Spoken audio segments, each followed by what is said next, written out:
에녹성에게 속지 말라라는 제목으로 오늘 설교를 하려고 합니다. 자, 4절에 보면 믿음으로 아벨은 가인보다 더 나은 제사를 드렸습니다 라고 말하고요. 그런데 후반부가 굉장히 놀라운 말씀이 있습니다.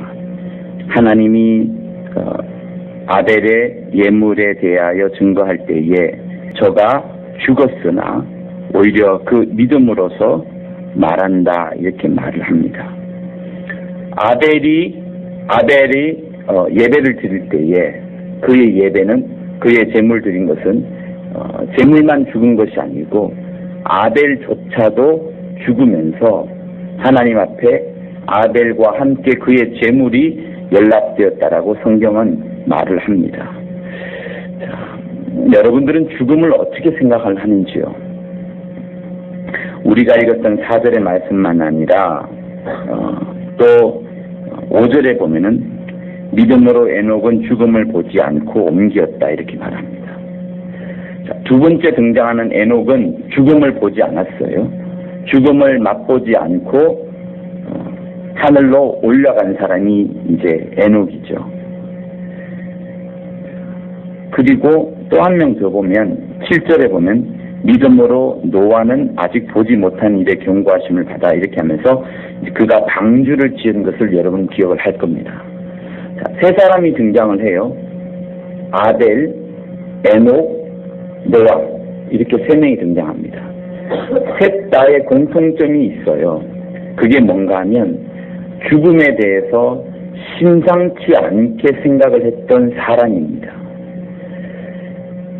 아벨은 형이 돌로 치니까 죽었는데 그 죽음이 오히려 그의 믿음을 나타내 준 것이라고 하나님은 말씀을 하셨고, 그러면서 계속해서 의인의 죽음을 이야기할 때에 아벨의 피 흘린 죽음을 계속해서 성경은 말해오고 있습니다. 아벨도 죽음에 대해서 이야기를 했는데 그 죽음이 결국은 믿음을 말하는 것이라 성경은 말합니다. 그리고 두 번째 사람 에녹인데 에녹은 사실 죽음을 보진 않았어요. 그렇지만 그는 갑자기 하나님께서 부르심으로 말미암아서 에녹은 하늘로 올라갑니다. 마치 엘리야가 하늘로 승천하는 것처럼 올라가게 되죠. 그는 죽음을 맛보지 않았지만 장차 앞으로 죽게 될 겁니다. 그래서 요한계시록에는 두 명의 선지자가 나오는데 그 선지자가 갑자기 이 땅에 나타나서 죽음을 맛보게 된다는 장면이 요한계시록에 나오는데, 저는 그 두 사람이 죽음을 맛보지 않았던 에녹과 엘리야가 아닐까라고 나름대로 생각을 합니다. 왜? 한 번 죽는 것은 사람에게 정하신 것이요 라고 했으니 죽어야 되는 거예요. 그러니 저 하늘에 있는 에녹은 언젠간 내가 주 예수를 증거하기 위하여 죽음을 맛보리라 하는 마음으로 지금도 기다리고 있을 겁니다. 두 번째 사람 에녹도 역시 죽음에 대한 생각을 합니다. 세 번째, 노아. 여러분, 노아는 죽음을 맛보았을까요? 노아는 자기의 죽음보다도 더 큰 죽음을 많이 보았습니다. 뭐냐면 방주에 들어갔어요. 비가 내립니다. 40일, 150일 수많은 그 며칠이 흐르는 동안에 사람들이 물에 떠나게 휩쓸리지 않겠어요? 배를 붙잡았을 겁니다. 얼마나 많은 사람들이 그 배를 퉁퉁 치면서 아우성을 질렀겠습니까? 살려달라 살려달라. 노아는 살릴 수가 없어요. 뚜껑이 위에 있기 때문에 하나님의 명예도 반대되는 것이고. 그러니 노아의 눈앞에는 사람들이 죽어가는 그 목소리, 사람들이 아우성 치는 그 목소리를 잊을 수가 없을 겁니다. 죽음에 대한 깊은 생각을 누구보다도 많이 했던 사람이 노아가 아닐까라는 생각을 저는 해보는 겁니다. 그러니 이 히브리서 11장에 나오는 믿음의 장에 관해서 시작하는 이 세 사람, 아벨과 에녹과 노아 모두가 다 믿음을 이야기하는데 그 믿음의 하나의 대비되는 그것이 뭔가 하면 죽음에 대해서 말하고 있는 겁니다. 여러분은 죽음에 대해서 얼마나 많이 생각을 해봤는지요? 저는 아직 제 친구가 죽은 사람이 몇이 되진 않습니다만 친구의 죽음의 소식을 들으면 안타깝다는 생각을 많이 해보는데, 아마 저보다 나이가 훨씬 많으신 분들은, 은퇴를 하신 분들은 친구의 부고 소식을 많이 들을 겁니다. 가까이 있는 사람들의 장례 소식을 들으면 들을수록 우리의 마음이 어때요? 나도 죽음에 대한 생각을 깊이 하게 되는 것이 인지상정입니다. 세월호로 많은 사람이 죽었습니다. 그러나 그 자리에서도 살아난 사람들이 있어요. 살아난 학생들 무슨 생각을 하겠습니까? 제 친구들은 죽었는데 자기는 살아났다는 그 대비되는 그 삶 속에서 죽음에 대해서 많은 생각을 하는 것이 세월호 학생일 거예요. 그래서 여러분, 우리가 인생을 살아갈 때에 부닥치는 수많은 환경들이 있습니다. 편리한 삶만은 살아보고 장례식장을 한 번도 안 가보고 그저 세상의 희로애락 중에서 희와 락만 누린 사람은 여러분 죽음을 모르는 자, 그에게는 인생의 참 의미를 모를 겁니다. 아마 인생을 멋지게 살려고 하지도 않을걸요. 그렇게 즐거움만 찾았던 사람은 친척 중에 누군가의 죽음의 소식이 나더라도 가지조차 않을 겁니다. 그래서 성경은 말하잖아요. 수만 번 우리에게 너희들이 결혼식장에 가서 기뻐하는 것보다 슬피하며 울고 있는 그 장례식장에 갈 때에 하나님의 큰 뜻을 발견할 것이다 라고 잠언은 여러분 말하고 있습니다. 자, 올해는 2017년이에요. 지금부터 딱 500년 전에 루터라는 사람이 종교개혁을 이제 일으키게 되는 촉발점이 이제 이 해에 있었던 겁니다. 딱 500년 전이에요. 그래서 그때 루터가 이제 뭐 구텐베르크 성당 앞에 반박문을 이제 달게 되고 하는데, 루터가 왜 그렇게 되냐면요, 자기 친구들하고 길을 가고 있어요.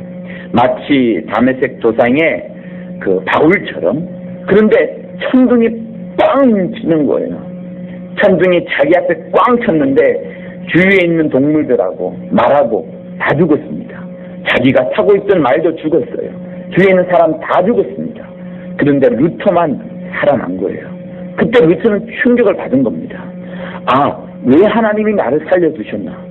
왜 수도 쌓인 이 쓸모없는 별 볼 일 없는 나 같은 사람을 하나님이 왜 살려두셨나? 그런 심각한 고민을 하게 됩니다. 그러면서 성경을 읽게 되고, 그러면서 그때 자기가 받았던 감동, 아, 사람들에게 이 성경을 알려줘야 되겠구나. 오직 믿음으로만 살겠구나. 오직 은혜로만 살겠구나. 오직 말씀으로만 살겠구나 라는 그 세 가지 법칙을 깨닫고 사람들에게 이제 나가서 전파를 하게 되는 겁니다. 여러분, 우리 주위에 들려오는 수많은 죽음의 소식들 앞에 여러분, 장례에 찾아감으로써 그들의 손을 잡아주는 그것이 그들을 위로해주는 것일 뿐만 아니라 나의 삶 속에 큰 가르침을 주는 거예요. 또 반면에 죽음이라는 것을 오래 생각하는 것은 또한 또 무섭습니다. 왜? 우리 조상들이 예전부터 가져왔던 것처럼 5일장, 3일장 그것으로 딱 마무리를 하는 것은 그 이후에는 죽음에 대해서 깊이 생각하지 마라. 생각을 하더라도 1년, 이제 뭐 1년 이렇게 뭐 옛날에 우리 조상들이 했었잖아요. 자식들 같은 경우는 1년 그 이상은 넘어가지도 마라. 이렇게 말을 하면서, 왜 죽음이라는 것이 우리의 삶을 계속 옥죄낼 때는 굉장히 영적으로 여러분 좋지 않기 때문에 그런 겁니다. 자, 이 성경은 우리에게 믿음과 함께 죽음에 대해서 이야기를 하고 있습니다. 또 죽음과 함께 믿음에 대해서 이야기를 하고 있어요. 여러분은 어떻습니까? 우리는 하나님을 믿고 또 하나님의 인도함을 받고 또 성령의 충만함을 받아서 오늘 이 자리에 나와서 기도를 하는데, 여러분은 어느 정도의 믿음을 갖고 있습니까? 내가 하나님을 믿는다 할 때 그 믿음은 설교를 잘하는 그것으로, 아니면 남에게 뭔가를 잘 전달하는 그것으로, 아니면 이 성경책을 읽고 또 요즘 통독도 하잖아요. 통독도 하면서 뭔가를 깨달음을 받았던 그것으로 여러분 믿음을 그냥 딱 그것으로 정하는지요? 아니면 어느 정도를 여러분 믿음으로 생각을 하십니까? 우리는 성경을 공부하고 또 성경을 교육받고 또 뭐 세가족 아카데미다 여러 공부를 하잖아요. 그런데 어느덧 제가 하다가 또 이번에도 느낀 것이 있어요. 과거에도 느낀 것이었지만 이번에도 가르치고 또 배우고 하면서 느낀 것이 뭔가 하면, 내가 이렇게 많은 것을 배우지만 실제로 나를 바꾸고 나를 변화를 시켜주고 나에게 정말 확실한 변화와 확실한 천지를 막 진동할 만큼 그런 변화를 주는 것은 내가 성경책을 읽는다고 또 교육을 한다고 또 뭔가를 알게 된다고 어떤 영적인 지식을 배운다고 되는 게 아니라는 것을 다시 한번 확인하게 되었습니다. 그게 뭔가 아니에요. 저는 제 나름대로 제가 쏘갔다라고 생각을 하고 있어요. 그 쏘금이 굉장히 나쁜 그런 쏘금을 말하는 것이 아닌데 여러분들도 한번 생각을 해봤으면 좋겠습니다. 과연 우리는 하나님을 믿는다 할 때 그 믿음이 과연 무엇인지, 여기서 믿음이 없이는 기쁘시게 못한다는 말도 6절에 나오는데 과연 믿음이 뭔가를 한번 여러분 생각을 해봤으면 좋겠습니다. 에녹과 아벨과 노아는 죽음과 믿음을 맞바꿀 만큼 정말 큰 변화를 그들은 가져왔는데 나는 어떠냐 이거죠. 나에게는 과연 어떤 변화가 오고 있고 정말 또 나는 어떤 변화를 기대하고 있는가를 한번 생각해 봤으면 좋겠어요. 저는 이런 생각을 했습니다. 설교를 잘하고 성도들이 잘 깨달을 수 있도록 잘 가르쳐주면 그것으로 나의 믿음은 충분히 됐겠거니 목사로서 해야 될 것은 됐겠거니 또 아니면 신방을 가서 한 사람을 위로해주고 그 사람이 다시 교회를 열심히 나올 수 있도록 믿음에 대해서 좀 약해진 믿음을 굳건히 세워주는 그것이 참 목사로서의 도리라고 생각했습니다. 그런데 이번에 통독을 하면서 성령이라는 부분에 대해서 읽으면서 굉장히 마음에 찔림이 많이 되었어요. 하나님이 우리를 바꾸고자 할 때는 단순한 나의 지식적인 변화, 어떤 교육을 통해서 뭔가를 알게 되는 그것, 그리고 한 사람이 예수를 믿고 예수는 그리스도시요 라는 그 믿음을 고백을 하고 그러면 그 사람이 살잖아요. 이제부터 구원함을 받습니다. 그것으로 저는 다 된 거라 생각했는데 그게 아니더라고요.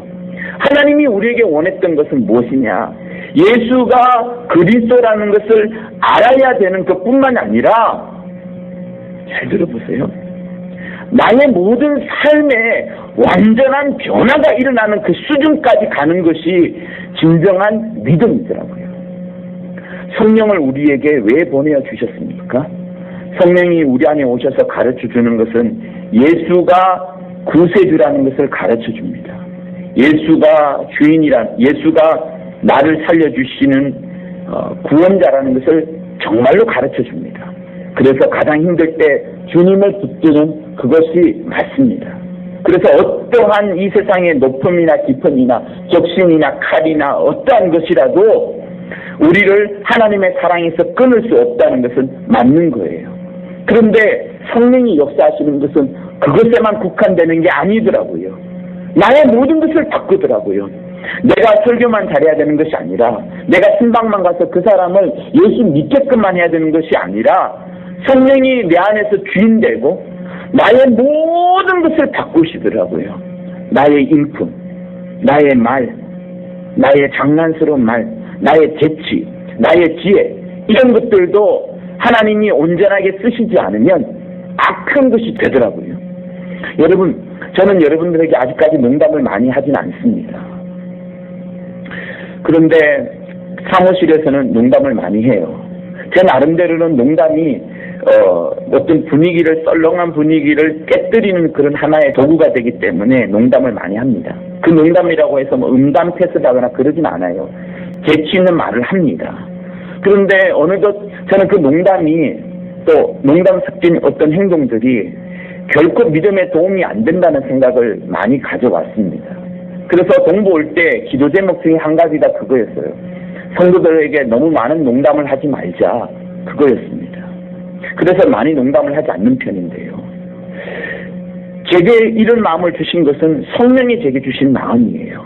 그래서 점점 바꾸어 나가다 보니 과거 5년 전의 삶, 10년 전의 삶과는 많이 바꾸어진 삶이었는데 그것이 성령이 나를 바꾸어가는 그거더라고요. 사랑하는 여러분, 우리에게 있어서 하나님은 나의 모든 것을 바꾸십니다. 여러분이 그런 믿음을 갖고 있어야 돼요. 아유, 목사님이 저 말씀했지만 내가 또 오늘 집에 들어가면 내 수준이 이 정도밖에 안 돼. 내가 부모님으로부터 물려받은 게 이 정도밖에 안 돼.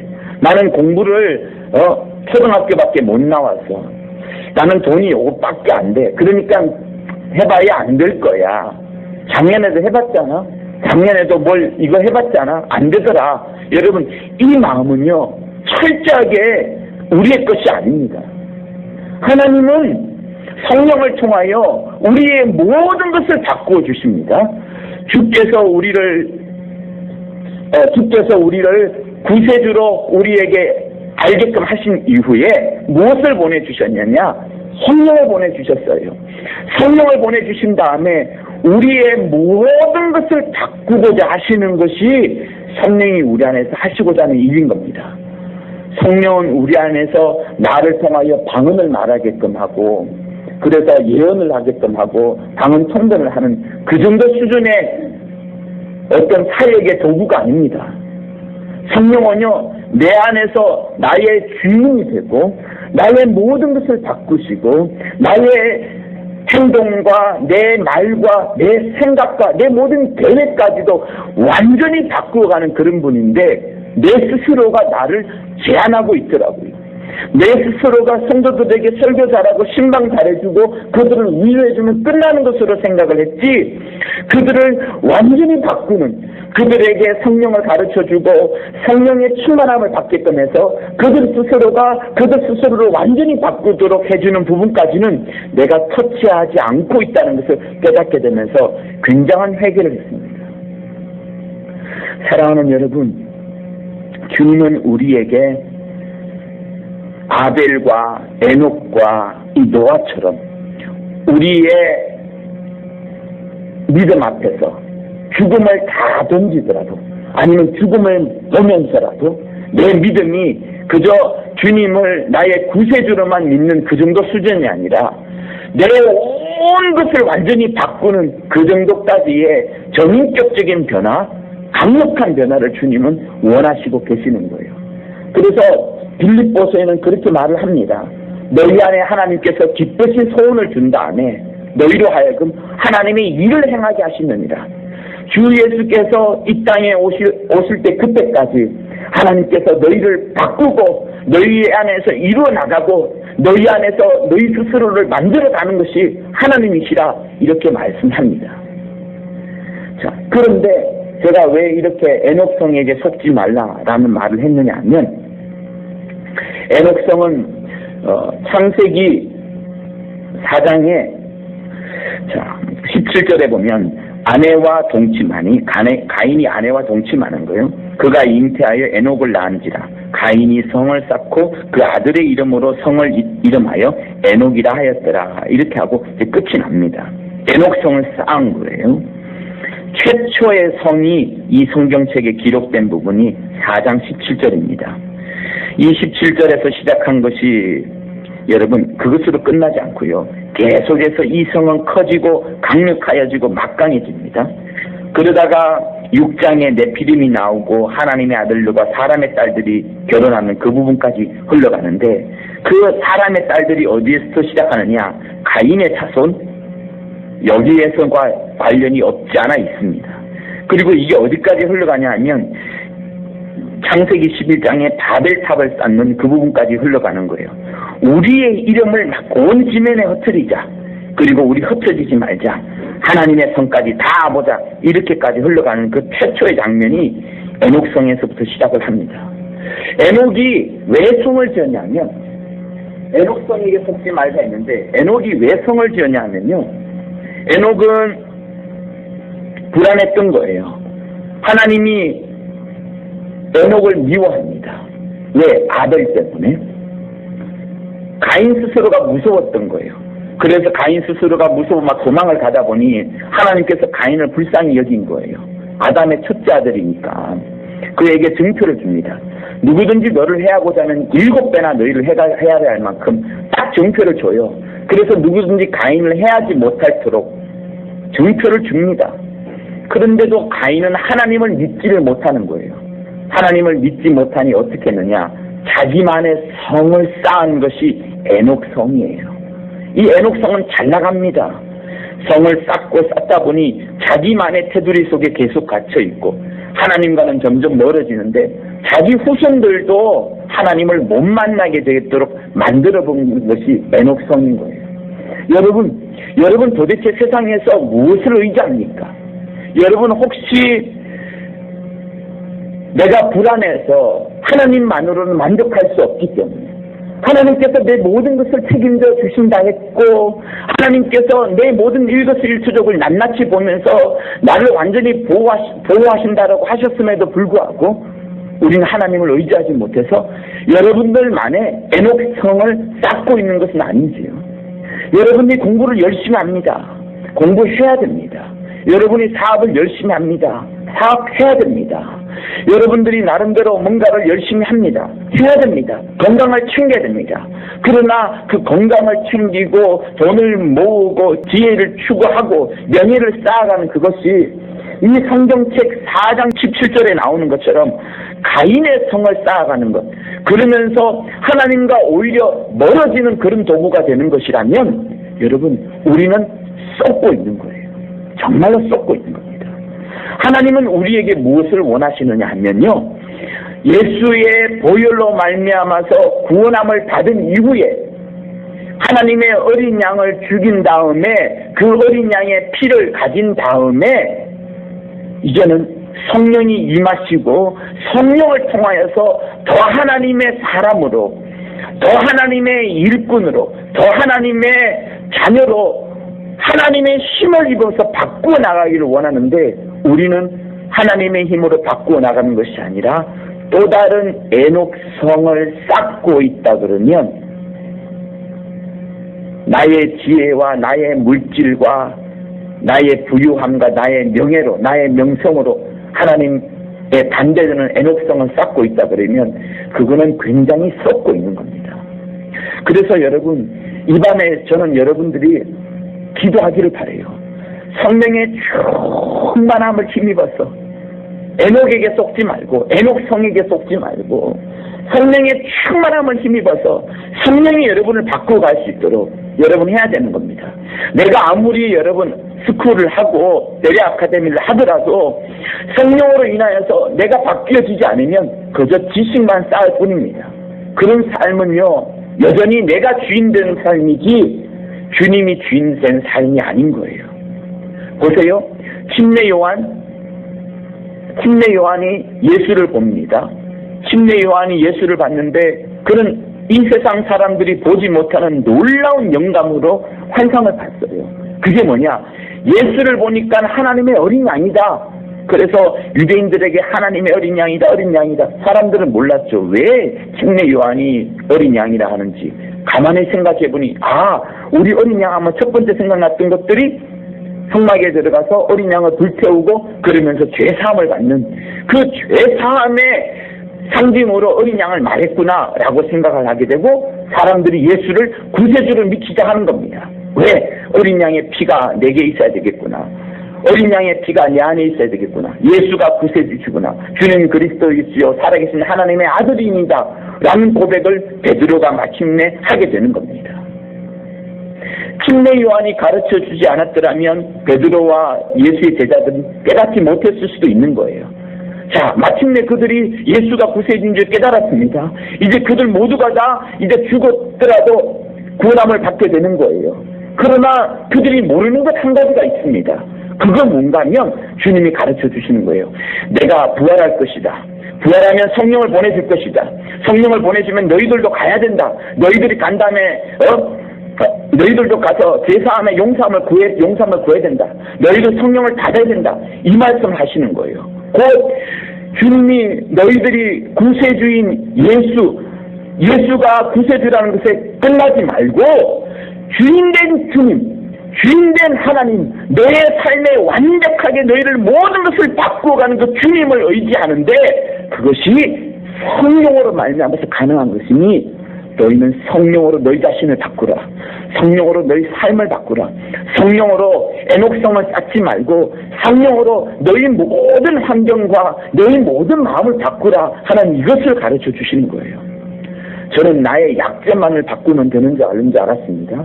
내가 많이 죄 짓는 부분을 바꾸면 되는 줄 알았어요.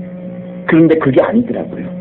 내 죄를 하나님께서 지적해주고 그 죄를 바꾸어 줄 뿐만 아니라 나의 모든 것을 바꾸더라고요. 내 생각을 바꾸시더라고요. 내가 그동안에 배워왔던 베레 아카데미뿐만 아니라 여러분 성경에 생각지 못했던 수많은 구절들과 수많은 영감들을 막 가져다 주시는 분이 성령이 있었어요. 그런데 여러분 우리는 내가 받고 있는 교육이나 내가 받고 있는 이 어떤 한 구절이나 두 구절 이런 것에만 집착하고 있는지 나의 자신, 내 영혼, 내 심령, 나의 마음, 나의 환경, 나의 육체, 내 점점 나의 모습까지도 완벽하게 바꾸시는 분이 성령이라는 것들을 모르고 살았더라고요. 내 자신이 말이에요.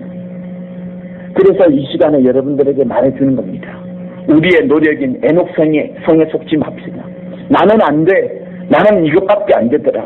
내가 지금까지 해봤지만 이거 정도밖에 안 되더라. 하는 이것을 깨뜨려야 되는 거예요. 이것을 성령의 마음으로 깨뜨려야 되는 겁니다. 그래서 빌립보서는 우리에게 말하는 거예요. 얘들아, 너희들이 말이지 못 바꾼다라고 생각하지 마라. 다 바꿀 수 있다. 빌립보서 1장 6절에서 그래서 말씀하시는 겁니다. 너희 속에 착한 일을 시작하신 이가 그리스도 예수 강림한 그날까지 너희를 바꾸시고 너희를 만들어 가시고 너희를 채우시고 너희에게 주님의 모습이 이루어지실까지 이루실 줄을 우리가 확신하노라 라고 빌립보서 1장 6절은 말씀을 하고 있습니다. 사랑하는 여러분, 우리 안에서 성령으로 바꾸어 나가야 되는 거예요. 여러분 무엇 때문에 두렵습니까? 여러분 무엇을 두려워합니까? 내가 바꾸어지지 않는 모습을 두려워합니까? 내가 바꾸어지는 모습을 두려워하는 거예요. 혹시나 내가 주 예수를 믿음으로 말미암아 주 예수를 믿고 이후에 성령의 충만함을 받아서 완전히 미쳐가지고 세상을 다 내팽개치고 주님에게 완전히 헌신할까봐 오히려 그것이 두렵습니까? 주님에게 모든 물질을 다 드리고 모든 시간을 드리는 그것 때문에 무섭습니까? 여러분 왜 그것을 두려워하죠? 성령은 우리에게 말씀합니다. 너희들이 이 세상에 살아가면서 결코 두려워할 필요가 없다. 누가 너희들을 세상 가운데서 주님의 손에서 빼내가지고 원수의 손에 누가 넣겠느냐. 너희들은 세상에 살아가면서 두려워할 필요가 전혀 없다. 그래서 누가 하나님의 사랑에서 끊을 수 있겠느냐. 하나님이 우리를 위하시는데 누가 우리를 대적하겠느냐. 여러분 무엇 때문에 두려워합니까? 왜 여러분이 주님의 손에 완벽하게 변화를 받는 것, 성령의 손으로 변화를 받는 것에 대해서 두려워합니까? 오히려 원수의 손에 깊이 빠져들어가는 그것이 무섭지 않나요? 성경은 이렇게 말합니다. 자기 아들을 아끼지 아니하시고 우리를 모든 사람을 위하여 내어주시니까 어찌 그 아들과 함께 모든 것을 우리에게 은사로 주지 않겠느냐. 누가 너니 하나님의 택하신 자들 송사하겠느냐. 의롭다 하시는 하나님이시니 누가 증거하시겠느냐. 이렇게 말씀합니다. 여러분 두려워하지 마십시오. 세상에서 예수 믿는 것을 두려워하지 마십시오. 세상에서 예수 믿으면서 핍박받는 것을 두려워하지 마십시오. 또 여러분들이 변화를 받아서 이상한 모습을 변해질까 그것도 두려워하지 마십시오. 주님은 바꾸시려고 하는데 성령으로 바꾸시려고 하는데 내가 저항할 필요가 무엇이 있습니까? 누가 우리를 그리스도의 사랑에서 끊겠습니까? 환난이나 원고나 핍박이나 기근이나 적신이나 위험이나 칼이랴. 내가 확신하노니 사망이나 생명이나 천사들이나 권세자들이나 현재일이나 장래일이나 능력이나 높음이나 깊음이나 다른 아무 피조물이라도 우리를 우리 주 그리스도 예수 안인 하나님의 사랑에서 끊을 수 없으리라. 여러분 무엇이 두렵습니까? 어느 누구도 나를 방해할 자가 없는데 내가 무엇을 하든 이쪽으로 가든 저쪽으로 가든 주님의 사랑에서 나를 끊을 수 있는 사람은 아무도 없는데 여러분 왜 우리는 변화를 두려워합니까? 두려워하지 마세요. 제가 두려워하다 보니 더 이상 뭔가를 못하겠더라고요. 제가 두려움을 딱 떨치고 나니까 설교도 마음껏 하게 되고요. 하나님이 주시는 영감을 쫓아서 막 전파하게 되고요. 이 사람 저 사람에게 막 헌신을 요구하게 되고요. 이 사람 저 사람에게 변화를 요구하게 되는 것들을 저는 많이 체험했습니다. 사랑하는 여러분, 주님은 우리 안에서 우리의 모습을 바꿔가기를 원하십니다. 성령으로 성령으로 우리의 모습을 바꿔 나가시기를 원하시는 분이 주님이신 거예요. 할렐루야. 그러므로 여러분, 우리는 주님 안에서 두려워할 필요가 없습니다. 내 모습을 바꿔 나가야 되는 거예요. 그래서 제가 좋아하는 구절 중에 또 한 구절을 읽어드리겠습니다. 너희 안에서 행하시는 이는 하나님이시니 자기의 기쁘신 뜻을 위하여. 하나님께서 당신의 기쁜 뜻을 위하여서 여러분 안에 소원을 주시는 거예요. 그 소원을 두고 우리 안에서 행하시게 하신다, 이렇게 말씀합니다. 우리 모두 구원을 이루었어요. 구원을 이루었으면 이제 무엇을 해야 되느냐? 성령으로 말미암아서 이렇게 움직이고 성령으로 말미암아서 저렇게 움직이고 해야 되는데, 여전히 우리가 성령을 제한하고 있다 그러면 하나님은 마음껏 이 동부를, 여러분의 가정을, 여러분의 각각의 영혼을 마음껏 쓰실 수가 없는 거예요. 그래서 이 밤에 기도할 때 하나님이 여러분의 모든 것을 바꾸십니다. 바꿀 수 있다. 나의 연약한 생각, 나의 부족한 생각, 나는 안 돼 하는 이런 모든 것들을 여러분 꺾어버리고 오직 성령 안에서 내가 하지 못하는 놀라운 일을 행할 수 있도록 크고 비밀한 일을 너에게 보여주시리라 라고 예레미야를 통해서 말씀하지 않았습니까? 이 밤에 정말 여러분이 기도할 때 성령 충만하여서 자기의 애녹성을 깨뜨려버리고 애녹에게 썩지 말고 내 생각과 내 마음에 썩지 말고 성령으로 변화를 받는 여러분이 되기를 예수 이름으로 축원합니다.